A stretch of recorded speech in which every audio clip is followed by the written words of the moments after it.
जैकमाबाद का bureau chief Ghulam Hussain Jakhrani की report मुताबिक जमियत उलमा इस्लाम पारां सिंधु के पानी ते धाड़े ऐं वधंदड़ बदअमनी ख़िलाफ़ 16 नवंबर ते कराची में ऑल पार्टीज़ कॉन्फ्रेंस कोठाइण जो फ़ैसिलो कयो वियो। उन में सिंध हुकूमत सियासी कॉन्फ्रेंस तंज़ीमुनि ऐं पाणी जे माहिरनि खे शिरकत जी दावत ॾिनी वेंदी ऐं कालाबाग डैम वांगुरु सिंधु ते नवनि केनालनि जे ठाहिण ख़िलाफ़ नामवर उलमा इकरामनि तरफ़ां फतवा पिणु जारी करण जी ऐं शहीद इस्लाम कॉन्फ्रेंस जी कामयाबी लाइ JUI जे सूबाई मजलिस आमला जे सूबाई अमीर मौलाना अब्दुल करीम हालिजवी जी सदारत हेठि थींदड़ इजलास में JUI सेक्रेटरिएट में कयो वियो। इजलास में शहीद इस्लाम कॉन्फ्रेंस जे कामयाबी सिंधु दरिया ते अरसा मुआहदे में तब्दीली ज़रिए नवनि केनालनि जी तामीर ऐं सिंधुअ में वधंदड़ बदअमनी तंज़ीम जे मामलनि ते गौर कयो वियो। इजलास बैदि JUI सिंध जे क़ाइद अल्लामा राशिद महमूद सुमरो सहाफ़ियुनि सां ॻाल्हाईंदे चयो त सिंधु दरिया ते सिंध जो हक़ आहे ऐं सिंध जे इजाज़त खां सवाइ कंहिं बि डैम या केनाल नथो ठाहे सघिजे। उन सिलसिले में कालाबाग डैम ख़िलाफ़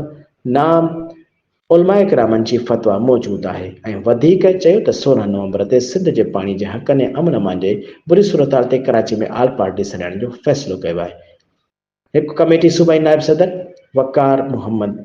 कारी मोहम्मद उस्मान ऐं सूबाई नाज़िम मौलाना मोहम्मद सालिह इंदड़ जी अॻुवाणी में ठाही वई। इजलास में फ़ैसिलो कयो वियो त 28 नवंबर ते सखर में थींदड़ शहीद इस्लाम कॉन्फ्रेंस खे तारीख़ी कामयाब बणायो वेंदो ऐं उन लाइ सूबाई अमीर मौलाना अब्दुल करीम हालिजवी ऐं क़ाइद सिंध अल्लामा राशिद महमूद सुमरो जे अॻुवाणीअ में 10 नवंबर ते कंबर शदात कोट 13